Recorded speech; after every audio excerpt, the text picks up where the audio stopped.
Казвам се Боряна и винаги съм била черната овца в семейството си. Още от малка единственото, което исках, беше да рисувам.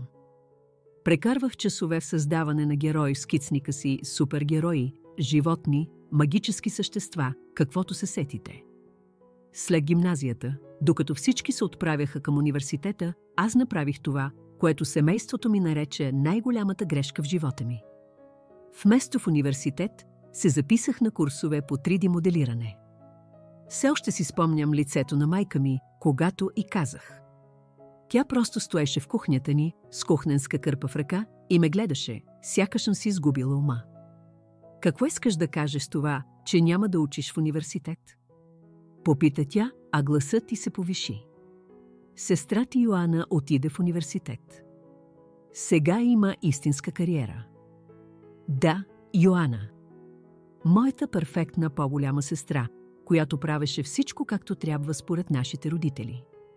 Университетска диплома, работа в офис, омъжена за Тодор веднага след дипломирането, целият пакет. Опитах се да им обясня за YouTube, за това как аниматорите могат да си изкарват прехраната, създавайки съдържание. Бях станала доста добра с таблета и софтуера за анимация и наистина мислех, че мога да успея. YouTube. Изсумкя баща ми една вечер по време на вечеря. Това не е истинска работа, Боряна. С тази скорост ще живееш с нас вечно. Най-лошото беше, че в началото бяха до някъде прави. Ранните ми анимации едва събираха гледания. Правех джобни пари, ако не и по-малко. Всеки път, когато Йоана и Тодор идваха на неделна вечеря, тя се грижеше да повдигне темата. О, Боже мой, Боби, каза тя една вечер, прелистайки телефона си със самодоволна усмивка на лице. Видя ли коментарите под последното ти видео? Тези хора са безпощадни. Тодор се наведе, за да погледне екрана и наистина го разкъсват от критика. Може би анимацията просто не е за теб, Боряна. Виждах колко много им харесва това. Малката самодоволна усмивка на Йоана, начинът, по който улавяше погледа на мама и си разменяха онзи знаещ поглед. Дори татко клатеше глава и мърмореше нещо за губене на време с анимационни филмчета. Кога ще си намериш нормална работа? Питаше мама поне веднъж седмично. Не можеш да продължаваш да живееш в твоя малък фантастичен свят вечно. Но ето нещо за мен, аз съм инат. Вместо да се откажа, се хвърлих да се усъвършенствам. Проучвах успешни канали, анализирах какво работи и какво не. Напълно промених стила си на анимация, направих героите си подинамични, добавих по-добро разказване на истории. Промяната не се случи за една нощ, но бавно, стабилно, нещата започнаха да се получават. 10 абоната станаха 100, 100 станаха 1000. Всеки път, когато постигах някакъв етап, Йоана завърташе очи и сменяше темата към последното си повишение или нещо подобно. 3 години отлетяха като забързана анимация. Каналът ни беше нараснал отвъд всичко, което може да си представя, когато започнах. Парите започнаха да идват стабилно. Спонсорски договори, продажба на артикули, договори за анимация. Всеки месец банковата ми сметка ставаше все по-голяма. Но аз мълчах за това. Оставих ги да мислят, че все още се боря. Реших да хвърля бомбата по време на една от редовните ни семейни вечери. Йоана и Тодор бяха там, както обикновено. Мама беше направила своята прочута мусака и всички чоплеха храната си, докато обсъждаха последното повишение на Йоана. Имам съобщение, казах аз, оставяйки вилицата си. Изнасям се следващата седмица. Наех си апартамент. Тишината, която последва, беше прекрасна. Йоана леко се задави свиното си. Какво? Изфъфли тя, разменяйки погледи с Тодор. Откъде имаш пари за апартамент? Татко, ти ли плащаш за това? Отпих бавно глътка вода, наслаждавайки се на момента. Всъщност каналът ми се справя доста добре. Достатъчно добре, че ако искам, мога да наема и къща. Мама изпусна вилицата си. Звънът и върху чинията беше почти толкова силен, колкото тишината, която последва. За колко пари говорим тук? Попита Йоана, гласът ти беше остър. Няма начин да правиш толкова много от YouTube. Аз просто се усмихнах и свих рамене. Достатъчно. Засипаха ме с въпроси през цялата вечеря, опитвайки се да ме накарат да разкрия точни цифри, но аз си държах устата затворена. На следващата сутрин се преместих в новия си апартамент. Не беше огромен, но беше мой. Под наем, но все пак мой. Край на осъдителните погледи на закуска, край на язвителните коментари за моето малко хоби. След това се хвърлих в работата още по-усърдно. Условията ми в новия апартамент бяха перфектни, специално студио за анимация с цялото оборудване, от което се нуждаех. Стилът ми еволюира, разказването на истории се подобри и броят на абонатите ми продължи да се покачва.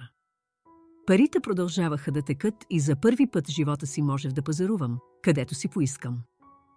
Спомням си първия път, когато се появи в къщата на родителите си за вечеря, облечена в дизайнерски дънки и с чанта от естествена кожа. Очите на Йоана почти скочиха от орбитите й. Тя не спираше да зяпа чантата ми през цялата вечеря, вероятно опитвайки се да разбере дали е истинска. Това Гучи ли е? Най-накрая попита тя, опитвайки се да звучи небрежно, но без особен успех. Може би, отговорих аз, скривайки усмивката си зад чашата с вода. Тогава нещата започнаха да се променят. В началото започна с малки неща. Татко споменаваше как сметката за водата е по-висока от обикновено. Мама небрежно повдигаше въпроса как хладилникът издава странни шумове и може би се нуждае от смяна. Данък сгради се вдигна тази година, каза татко една вечер, плъзгайки се в това, което сега разпознавам като неговия глас за искане на пари. Става все по-трудно да се справяме с всички сметки. Написах им чек точно там, на масата за вечеря. Защо не? Можех да си го позволя. Изражението на облегчение на лицата им ме накара да се почувствам добре, сякаш най-накрая доказвам стойността си пред тях. Много скоро това се превърна в редовна практика. Сметките за комунални услуги трябваше да се платят, аз се занимавах. Покривът се нуждаеше от ремонт, няма проблем. Нови уреди, просто ми кажете къде да изпратя парите. Правех повече от достатъчно, за да покрия техните разходи и все още да спестявам за собствено жилище.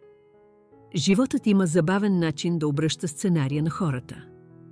Докато моята аниматорска кариера беше в подем, перфектният живот на Йоана започна да показва пукнатини. Тя забременя с първото си бебе и изведнъж заплатата на Тодор вече не изглеждаше толкова впечатляваща. Първо забелязах, че нещо не е наред по време на семейна вечеря. Йоана не носеше нито едно от обичайните си скъпи бижута, а дизайнерските й дрехи бяха заменени с марки от универсалните магазини. Тя почти не докосна храната си, просто я буташе из чинията, докато Тодор говореше за покачващите се цени на наемите. Всичко е толкова скъпо сега, каза Йоана, докато люлееше раздразненото си бебе на коляното си. Памперси, адаптирано мляко, дрехи те израстват всичко толкова бързо. Улових да гледа часовника ми малък лукс, който си бях позволила, за да отпразнувам достигането на 5 милиона абонати. Старата Йоана би направила някакъв язвителен коментар за това. Вместо това, тя просто изглеждаше уморена. Същата вечер влязох в приложението на банката си и настроих месечен превод по нейната сметка. Не беше огромна сума, но достатъчна, за да облегчи напрежението. В началото не й казах, че е от мен, но тя го разбра доста бързо. Не е нужно да правиш това, каза тя, когато ми се обади, опитвайки се да звучи гордо, но чух облегчението в гласи. Искам, отговорих аз. Нали за това са сестрите? Когато навърших 26, реших, че е време да издигна бизнеса си на следващо ниво. Да работя от вкъщи беше добре, когато бях само аз, но имах по-големи планове. Наех цял етаж в офис града в центъра на града. Прозорци от пода до тавана, модерни мебели, всичко. След това започнах да наемам други артисти и талантливи хора, които споделяха моята визия за създаване на невероятно съдържание. Имаш собствена фирма? Попита мама, когато им разказа за това. Като истински офис със служители и всичко останало. Да, усмихнах се аз. Цял екип от аниматори. Работим по някои наистина вълнуващи проекти. Успехът ми продължи да расте като снежна топка. Купих си красив апартамент в една от онези луксозни високи сгради с портиер и всичко останало. След това дойде новата кола. Нищо прекалено крещящо, но определено похубава от всичко, за което някога съм мечтала да притежавам. Дори започнах да разглеждам къщи, мислейки си, че може би е време за нещо по-голямо. Тогава Йоана обяви, че е бременна отново. Опита се да звучи развълнувано, когато ни каза по време на вечеря, но видях притеснението в очите и Тодор беше загубил работата си месец по-рано и работеше на временни договори, които едва покриваха съществуващите им сметки. Може да се наложи да се преместим в по-малък апартамент, каза тихо Йоана след вечеря, докато емиехме чиниите. Фезеинът отново вдига наема, а с още едно бебе на път. Дори не се поколебах. Не се притеснявай за наема. Аз ще го поема. И точно така станах отговорна за наема на сестра си. Същата сестра, която се подиграваше на моите малки анимацийки, сега живееше в апартамент, платен от същите тези анимацийки. След това тя спря да прави азвителни коментари за избора ми на кариера. Удивително е как парите могат да променят гледните точки на хората. Нашите съботни семейни вечери отново се бяха превърнали в редовно събитие. Всеки уикенд отивах с колата до къщата на родителите си, където Йоана, Тодор и децата им вече ме чакаха. Храната винаги беше вкусна, децата бяха сладки и всичко изглеждаше перфектно на повърхността. Но имаше нов модел, който не можех да не забележа. Пералнята отново издава онзи странен шум, казваше мама, наблюдавайки внимателно реакцията ми на чашата си с кафе. То ми расте толкова бързо, добавеше Йоана. Нуждае се от изцяло нов гардероб за училище. А с бебето винаги имаше нещо. Счупен уред, ученически пособия, медицински сметки, ремонти по къщата.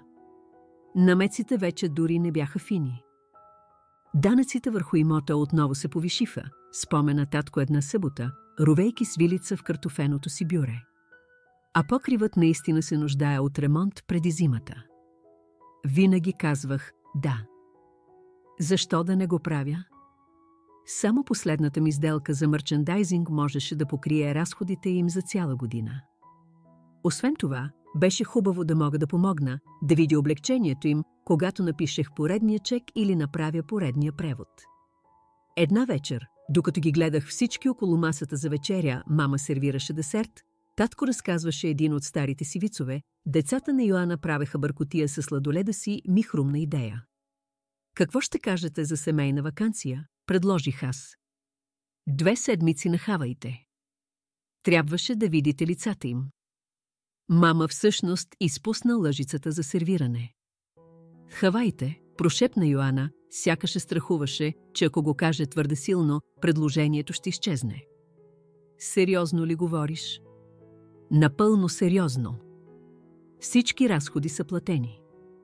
Цялото семейство. Пътуването беше невероятно.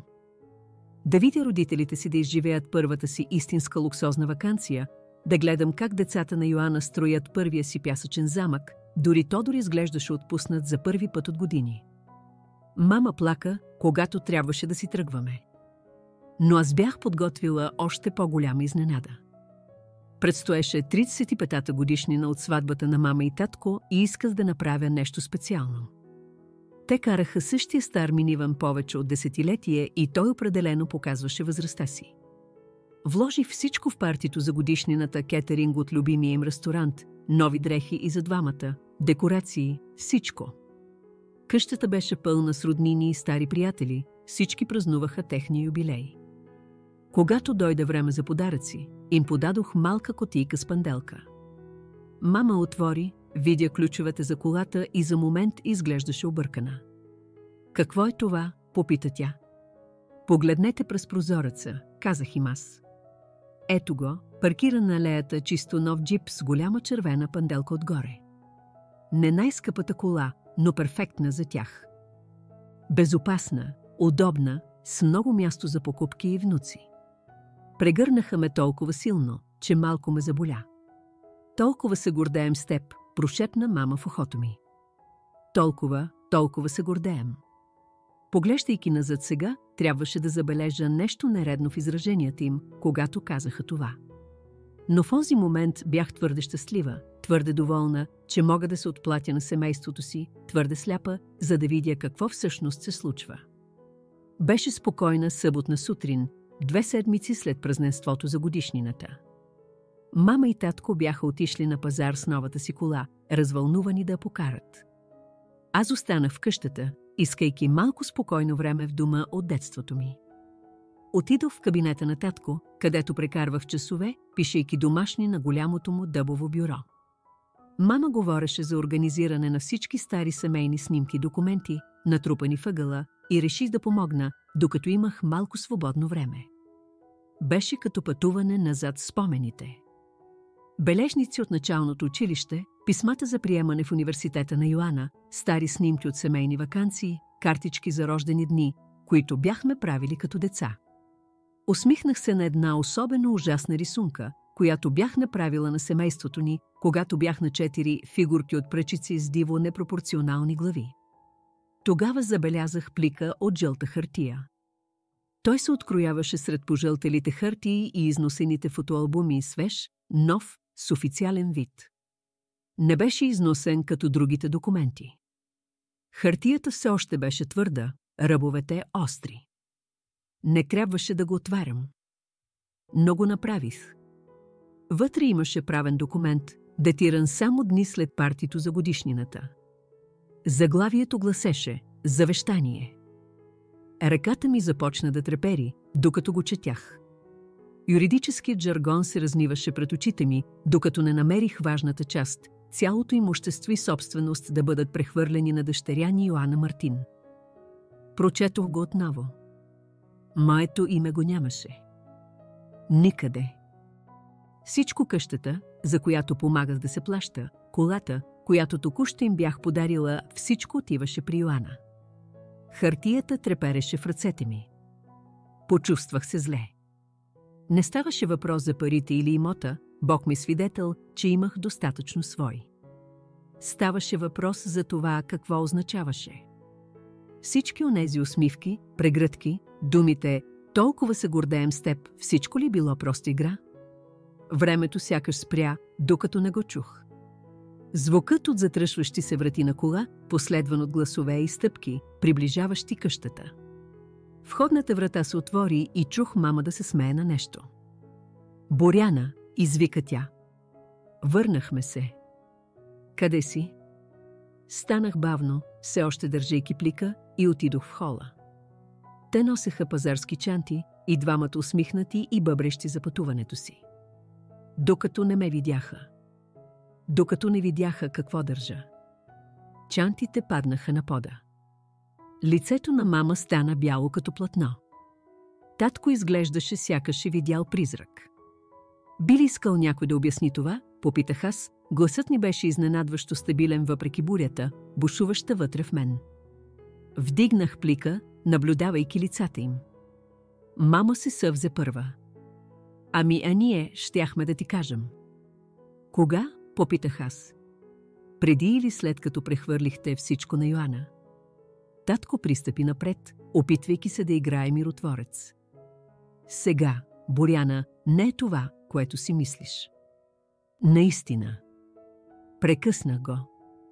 Защото на мен ми изглежда доста ясно. Тогава цялото държание на мама се промени. Лицето й се втвърди и тя премина в атака. Как смееш да ровиш в личните ни документи? Изкреща тя, гласът ти се извиси до онзи пронизителен тон, който помнех от детските мъмрения. За каква се мислиш да ровиш из кабинета на баща си? Изпуснах смях, който прозвуча кохо дори на собствените ми уши. Лични документи? В къщата, за която плащам. Къщата, чието сметки покривам всеки месец. Тези лични документи? Татко се прокашля. Боряна, бъди разумна. Ти вече си успяла. Имаш собствени пари, собствен апартамент. Йоана, тя има нужда от това повече от теб. Втренчих се в него, неспособна да повярвам на това, което чувах. Не това е въпросът, татко. Ако искахте да оставите всичко на Йоана, добре. Но можехте да говорите с мен за това. Вместо това, вие действахте зад гърба ми. Веднага след като ви подарих кола.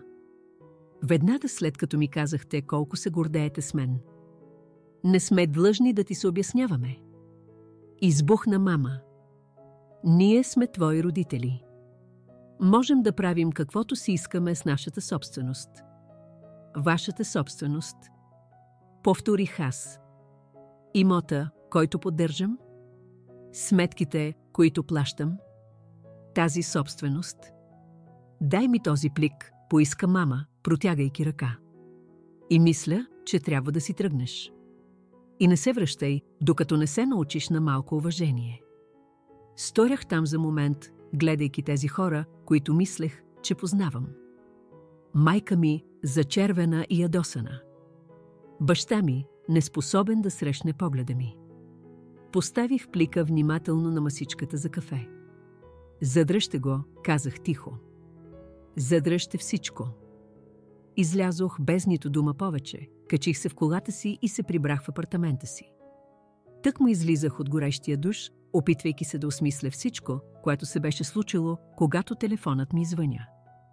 Името на Йоана светна на екрана. Как смееш? Изкреща тя, преди дори да успея да кажа тяло. Как смееш да се опитваш да откраднеш наследството ми? Ти вече си богата, защо ти нужна и помощта на мама и татко? Боже, толкова си алчна. Не искам къщата, казах аз, борейки се да запазя глас си равен. Аз просто. Лъжкиня. Винаги си ми завиждала. Познай какво. Мама и татко знаят кое е най-доброто и избраха мен. Йоана, аз буквално плащам наема ти в момента. Ето, започва се, изпища тя. Винаги навираш парите си в лицето на всички. Това е всичко, за което те е грижа, нали? Пари, пари, пари. Почувствах как в мен напира смях, леко истеричен. Мен ме е грижа за парите? Аз. Това е смешно, идвайки от теб. Мислиш си, че си много по-добра от всички останали, само защото. Затворих. Просто натиснах червения бутон по средата на тирадата и хвърлих телефона си на дивана. След това отидох до прозореца си и погледнах светлините на града, оставяйки тишината на апартамента ми да ме обгърне. Ръцете ми трепереха, но се насилих да поемам дълбоки вдишвания. Вдишване, издишване. Вдишване, издишване. След този ден се хвърлих в работата. Екипът ми беше невероятен. Те не задаваха въпроси за настроението ми, просто ми помогнаха да канализирам всичко в най-новия ни проект. Създавахме нещо специално, поредица, която щеше да избута нашите анимационни умения до краен предел. Тогава, в петък след обед, телефонът ми светна с името на мама. Боряна, гласът ти беше помек, отколкото при последната ни среща. Трябва да имаме семейна вечеря утре. Сериозен разговор. Когато спрях пред къщата събота вечер, видях колата на Йоана вече паркирана на алеята. Чудесно! Цялата банда наистина беше там. Мама, татко, Йоана и Тодор, всички насядали около масата в трапезарията като някакъв семейен трибунал. Мама беше направила печено свинско, любимото ми. Миризмата изпълваше къщата, но никой не ядеше. Всички ме гледаха как сядам на мястото си. Тишината беше тежка и некомфортна. Татко се прокашля. Боряна, взехме решение. Изчаках, гледайки лицата им едно по едно. Йоана не можеше да скрие самодоволната си усмивка. Прехвърляме къщата на името на Йоана, обяви мама веднага. Вече говорихме с нашия адвокат. Преди да успея да отговоря, Йоана се наведе напред, изражението й беше отвратително сладко. Само за да сме сигурни, че няма да оспориш завещанието по-късно. Разбираш, нали? Трябва да защитим интересите на семейството си. Да защитим интересите на семейството си, повторих бавно, думите имаха горчив вкус в устата ми.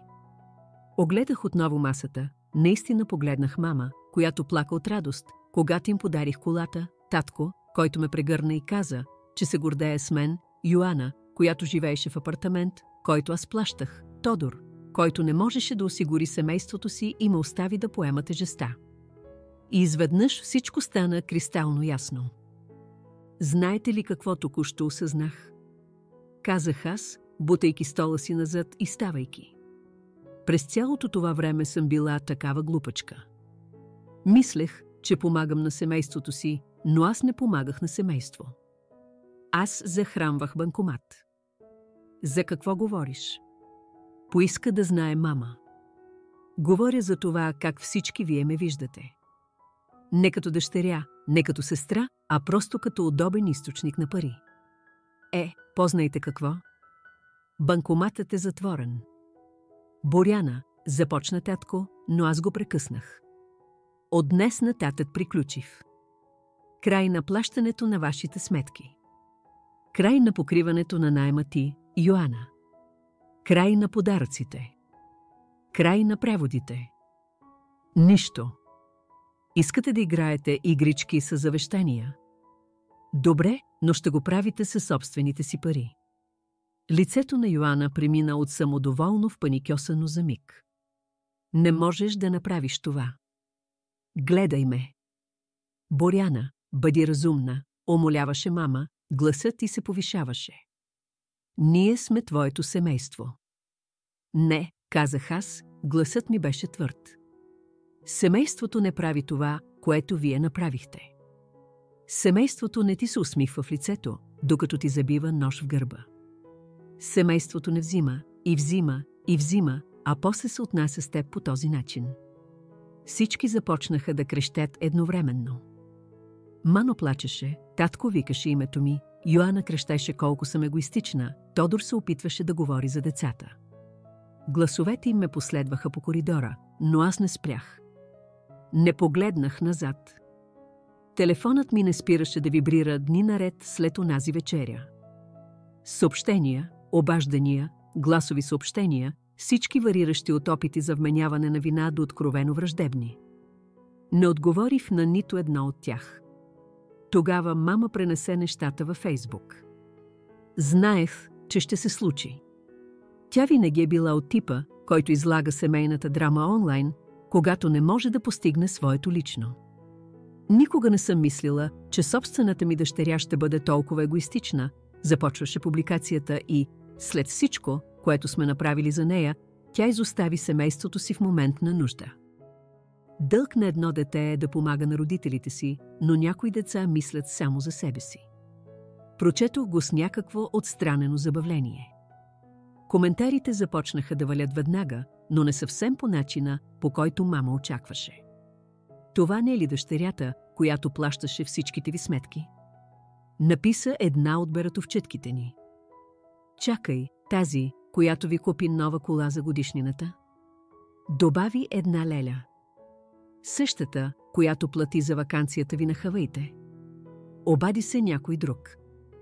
Йоана се включи в коментарите, наричайки ме зла, завистлива твар, която не може да понася да вижда другите щастливи. Мама, разбира се, хареса коментара й. Това беше последната капка. Взех телефона си и се обадих на застрахователната компания, която се занимаваше с колата, която бях подарила на родителите си. Колата, която все още беше регистрирана на мое име. Здравейте, искам да обявя колата си за отнемане, казах аз, изненадана колко стабилен беше гласът ми. Да, документите са точно тук. Бяха ефективни, трябва да им го призная. Пътната помощ пристигна в къщата на родителите ми рано на следващата сутрин. Получих потвърдителния СМС точно когато започвах работния си ден. Тогава телефонът ми наистина избухна. Как смееш да ни вземеш колата, зла вещице? Имахме ти доверие. Това е кражба, ще се обадим в полицията. Прочетох съобщенията им със странно чувство на спокойствие. След това отворих контактите си и започнах да блокирам номера един по един. Прекъснах всяка възможност, която имаха, за да се свържат с мен. Това беше преди 6 месеца. Не съм говорила с никого от тях от тогава. Понякога чувам неща покрай роднини. Мама и татко се мъчат да си плащат сметките, Йоана и Тодор се е наложило да се преместят в по-малък апартамент. Но това вече не е мой проблем. Вместо това се фокусирам върху себе си. Всяка стотинка, която харча за тях, сега отива в спестявания за мечтаната ми къща. Разглеждам имоти с големи дворове и много място за домашно анимационно студио. Може би ще си взема куче. Винаги съм искала, но никога не съм имала времето или енергията, докато се занимавах с драмите на семейството си. Каналът ми в YouTube се справя по-добре от всякога. Оказва се, че е удивително колко много творческа енергия имаш, когато не управляваш постоянно кризите на други хора. С екипа ми току-що достигнахме 10 милиона абонати и се разширяваме към нови проекти, за които никога не бих мечтала, че са възможни преди. Понякога се чудя дали съм направила правилния избор. Тогава си спомням как намерих онова завещание, как видях истината за това как ме възприемат, изложена в черно на бяло. Мисля си за всички пъти, когато се смееха на мечтите ми, само за да се обърнат и да поискат плодовете на същите тези мечти. Някои хора може да ме нарекат студена, задето съм прекъснала връзка с семейството си. Но ето какво. Те престанаха да бъдат семейство много преди аз да спра да изпращам пари. Просто не си направиха труда да ми кажат. Трябваше да го открия сама, заровено в плик от жълта хартия в кабинета на баща ми. Край на историята.